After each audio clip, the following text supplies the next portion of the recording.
오늘 하나님의 말씀은 구약성경 시편 76편 말씀이 되겠습니다. 구약성경 76페이지를 857페이지를 찾아주시기 바랍니다. 구약성경 857페이지 시편 76편 말씀이 되겠습니다.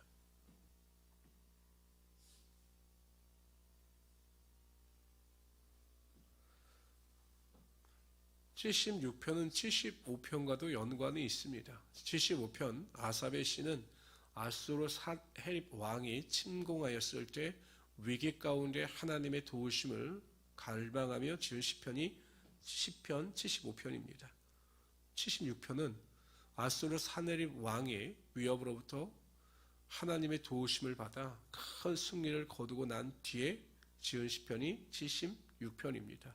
그래서 구원하여 주신 하나님을 찬양하고 영광과 감사를 돌리는 시편이 바로 76편입니다. 우리 잘 기억하시고 우리 1절부터 10절까지 12절까지 한 절씩 교독하도록 합니다. 하나님은 유다에 알려지셨으며 그의 이름이 이스라엘에 알려지셨도다. 그의 장막은 살렘에 있으며 그의 처소는 시온에 있도다. 살렘은 예루살렘입니다. 하나님의 성전을 말씀하시는 거죠. 거기에서 그가 화살과 방패와 칼과 전쟁을 없이 하셨도다. 주는 약탈한 산에서 영화로우시며 존귀하시도다.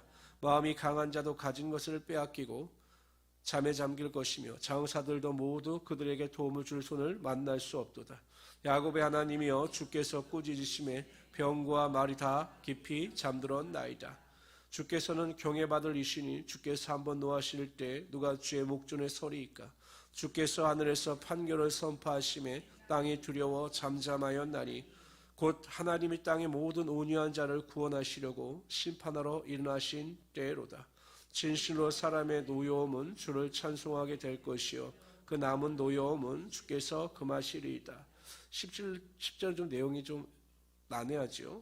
사람의 노여움이 주를 찬송하게 한다. 이 의미는 무엇이냐면 이스라엘 백성들을 괴롭혔던 그래서 그 산해입으로 말미암아 이스라엘 백성들로 하여금 분노를 일으켰던 그 산해립의 군대가 패함으로 그들이 하나님을 찬송하게 되었다라는 의미입니다. 너희는 여호와 너희 하나님께 서원하고 갚으라. 사방에 있는 모든 사람도 마땅히 경외할 이에게 예물을 드릴지로다. 그가 고관들의 길을 꺾으시리니 그는 세상의 왕들에게 두려움이시로다. 아멘. 5절에 보면 이렇게 말씀하셔요. 마음이 강한 자도 가진 것을 빼앗기고 잠에 빠질 것이며 장사들도 모두 그들에게 도움을 줄 손을 만날 수 없도다. 즉 마음이 강한 자도 또한 힘이 있는 장사들도 하나님 앞에서는 완전 무용지물이 되고 만다라는 것입니다. 그들의 강함이 결코 하나님 앞에서 하나님을 대적하여 이길 수가 없다라는 것입니다.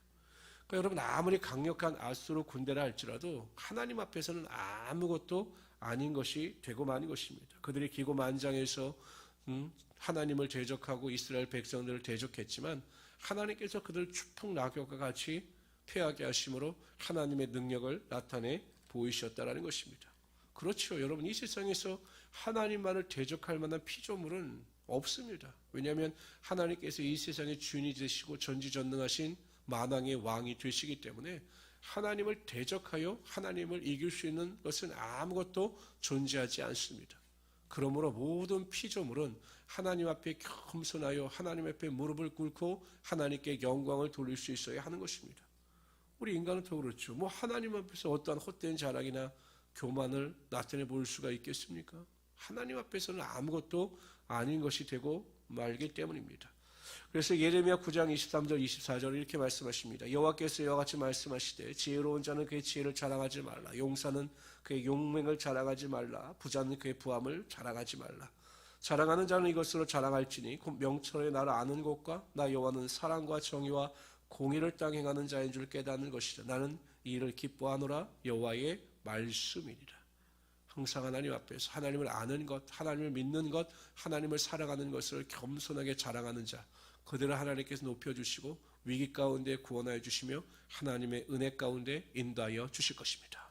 그래서 우리 성도님들은 철저하게 하나님 앞에서 겸손한 자들이 되시기를 주님의 이름으로 축원합니다. 9절에 보면 이렇게 또 말씀하십니다. 하나님께서 어떠한 자들을 구원하시는가 보면 땅의 모든 온유한 자를 구원하시려고 심판하러 일어나신 때로다. 온유한 자. 우리 그냥 문자적으로 해석하면 온유하다라는 부드럽다라는 의미죠. 그런데 정확하게 헬라어 의미를 따져보면 이 온유한 자에 대한 의미가 명확해집니다. 헬라어로 온유한 자는 프라우테스입니다. 프라우테스. 그런데 이 온유한 자, 프라우테스 헬라어가 유래된 기원이 이렇습니다. 보통 야생마는 길들여지지 않았기 때문에 안장을 채우거나 고삐를 채우려고 하면 막 난리를 칩니다. 사람을 태우고도 마찬가지죠. 사람을 등에 태우려고 하지 않습니다. 막 난리를 칩니다. 그래서 끊임없이 야생마를 길들이기 위해서 그 마주는 노력합니다. 그리고 마침내 이 야생마가 주인이 고삐를 이끄는 대로 방향을 정하고 달릴 때, 그걸 길들여졌을 때 이 헬라어 프라우테스라고 하는 온유라고 하는 단어를 사용합니다. 그러니까 여러분, 온유라고 하는 의미가 무엇입니까? 우리가 하나님께서 인도하시는 대로 하나님 앞에 온전히 순복하여 하나님의 뜻대로 살아가는 자가 온유한 자인 것입니다. 그리고 하나님께서는 이런 온유한 자, 하나님의 이끄심을 대로 살아가는 자에게 하나님의 구원의 은혜와 능력을 반드시 허락하여 주시는 것입니다. 근데 한편 예수님께서는 산상수훈 팔복 설교에서 온유한 자의 축복에 대해서 이렇게 말씀하셨어요. 온유한 자는 복이 있나니 땅을 기업으로 받을 것이니이다. 그러니까 하나님의 이끄심, 하나님의 인도하심, 하나님 앞에 온전히 순종하는 자에게 하나님께서 이 땅에서 기업의 축복을 허락하여 주시고 지경의 축복을 반드시 허락하여 주시는 것입니다. 그러므로 철저히 우리가 하나님 앞에서 온유한 자가 되어주셔서 하나님께서 베푸시는 하나님의 놀라운 복을 누리며 살아갈 수 있는 귀한 성도들이 되시기를 주님의 이름으로 축원합니다. 또 11절에서 이러한 하나님을 찬양하며 하나님을 섬길 것을 강조합니다. 우리 11절 다 같이 읽어봅시다. 시작. 너희는 여호와 너희 하나님께 서원하고 갚으라. 사방에 있는 모든 사람도 마땅히 경유할 예게 예물을 드릴지어다. 서원하고 갚아라. 이게 무슨 의미입니까? 하나님께서 산헤립의 침공으로부터 우리를 구원하여 주셨으니 하나님께 감사하고 하나님께 예물을 바쳐라. 이러한 말씀입니다. 그러니까 하나님의 구원의 은혜에 대해서 망각하지 말고 항상 감사하는 마음을 가지고 하나님께 영광을 돌리며 살아가라. 이렇게 시편 기자는 강조하고 있습니다. 사람들이요, 은혜를 받은 것에 대해서는 쉽게 망각합니다. 그래서 하나님께 감사하지 못하고 세상을 살아갈 때가 많이 있죠. 우리의 구원도 마찬가지입니다. 여러분 생각해 보세요. 우리를 구원해 주신 하나님의 은혜를 생각하면 우리가 무슨 일이든지 감사하지 못할 일이 무엇이 있겠습니까?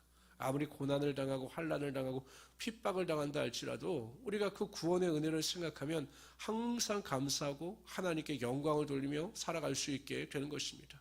우리 성도님들은 항상 그 구원의 은혜에 감사하시고 또한 그래서 하나님께 온전히 헌신하시고 수고를 마다하지 않는 하나님의 귀한 성도들이 되시기를 주님으로 축원합니다. 감사하는 자들에게 감사가 더 흘러넘치는 것이고 불평하는 자들에게는 불평이 더 넘쳐나게 되는 것입니다.